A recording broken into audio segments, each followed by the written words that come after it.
Buenas, mi nombre es Pablo Buch, soy enfermero interno residente en pediatría en el Hospital Valdebrón y a continuación vamos a hablar sobre el abordaje del paciente pediátrico epiléptico desde la enfermería escolar, haciendo una estandarización del plan de cuidados. En primer lugar, cabe entender que la epilepsia es una afección neurológica común en la infancia que tiene una presentación, que a lo largo de esta presentación explicaremos cómo las enfermeras escolares deben brindar un cuidado adecuado y estandarizado a los pacientes pediátricos con esta patología. Antes de nada, cabe definir la epilepsia, que es un trastorno en el que una persona tiene convulsiones recurrentes sin una causa aparente. Esta tiene una prevalencia del 1% en la infancia y las causas pueden ser congénitas, hereditarias o adquiridas. Los síntomas que incluyen esta enfermedad, este cuadro clínico, se presentan como convulsiones, espasmos, movimientos descoordinados, pérdida del control de esfínteres, alteraciones de la conciencia y otra serie de síntomas neurológicos.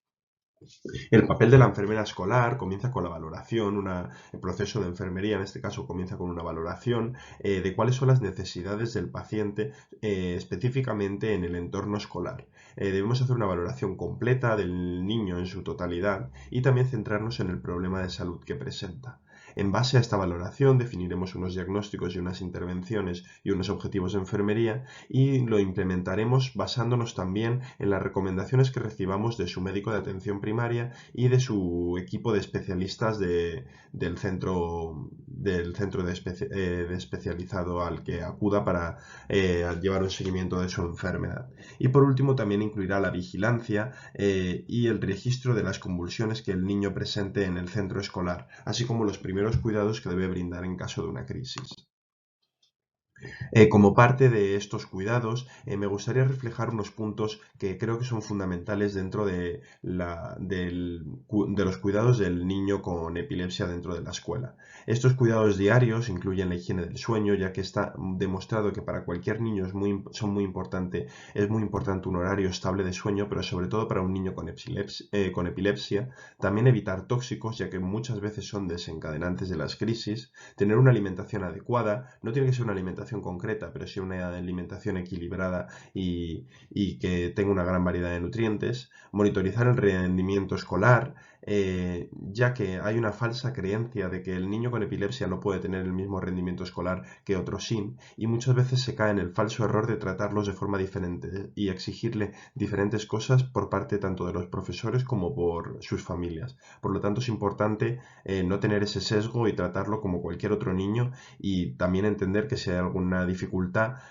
puede que se deba a la medicación. Muchas veces este retraso en el aprendizaje o en el rendimiento escolar se debe a los fármacos antiepilépticos que se toman más que a la propia enfermedad de base. Y por último tenemos también la práctica del deporte, que es muy importante realizarla, pero sí que es verdad que debemos tener algunas nociones respecto a qué deportes es mejor evitar, como aquellos que pueden suponer un peligro si se desencadena una crisis convulsiva, como podría ser la natación o deportes de riesgo. Por otro lado, debemos tener en cuenta la dosificación, la vía de administración, la monitorización de los efectos secundarios y las interacciones de los fármacos antiepilépticos. También debemos asegurar que una buena comunicación con el equipo de neurología del hospital y que nos vayan informando de las reuniones de las visitas que se vayan haciendo de seguimiento, así como tratar con la familia y el niño el afrontamiento de la enfermedad, ya que muchas veces puede haber momentos difíciles en los que no se haga un buen seguimiento del régimen terapéutico, etcétera. Entonces es importante hablar con el niño para conseguir la aceptación y el control de su enfermedad. En cuanto a la integración del niño epiléptico en la escuela, muchas veces son niños que pueden estar estigmatizados y, por ejemplo, delante de sus compañeros han sufrido una crisis. Entonces es importante concienciar a todo el personal educativo, tanto para que conozcan qué es una crisis y qué es la epilepsia, como para que sepan actuar en caso de que ocurra. También tener una buena comunicación con los compañeros y con los padres para que sean conscientes de la patología y en caso de que se dé una crisis, muchas veces es mejor que los niños ya sepan de qué se trata para que no se asusten. Es importante explicarles a todos previo a que ocurra que la crisis convulsiva es algo que le puede pasar a sus compañeros, en qué consiste y que deben avisar a los maestros, por ejemplo, y a la enfermera escolar. Y por otro lado, las adaptaciones curriculares, que no siempre son necesarias, pero en caso de que fueran necesarias, también es importante hablar con los profesores del centro para que lo tengan en cuenta y sepan que muchos fármacos antiepilépticos pueden producir retrasos en el rendimiento escolar. Los desencadenantes más comunes de las crisis epilépticas en la infancia sería el cansancio intenso, como comentábamos, la fatiga física, la fiebre, la menstruación, medicinas, estimulación sensorial, exposición prolongada a la luz solar y la interrupción de la medicación. En cuanto a la estimulación sensorial, es importante también reducir el tiempo con pantallas, así como los estímulos lumínicos y sonoros repetidos y molestos. Es importante tenerlos en cuenta para poder evitarlos. Por otro lado, es importante estandarizar el plan de cuidados, ya que así evitamos errores y variabilidad a la hora de establecer los cuidados en el colegio y también acordamos los cuidados con los servicios sanitarios de especializada y de primaria. Mejoramos la calidad de la atención, ya que vamos todos a uno y trabajamos por un mismo objetivo. Y también nos permiten que en caso de que suceda una crisis, demos una actuación segura y también que demos una atención fuera de las crisis diaria que consista en una valoración inicial, unos cuidados diarios adecuados de cómo se iba comentando y una atención en la escuela que incluya la integración escolar, las medidas de apoyo al rendimiento académico y deportivo, medidas de prevención de las crisis, etc. A continuación os presento unas fichas donde podemos registrar